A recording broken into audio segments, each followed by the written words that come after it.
तुर्क जर्रार अर्तुगरुल साहब,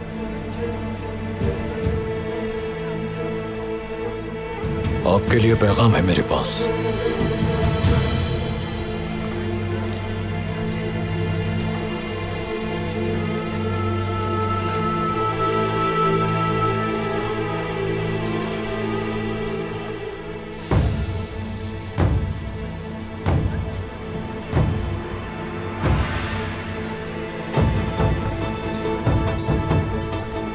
टाइटस ने कहलवाया है कि शाहीन पिंजरे में है, अब तुम्हारी बारी है।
बताओ मुझे, किसने भेजा है तुम्हें?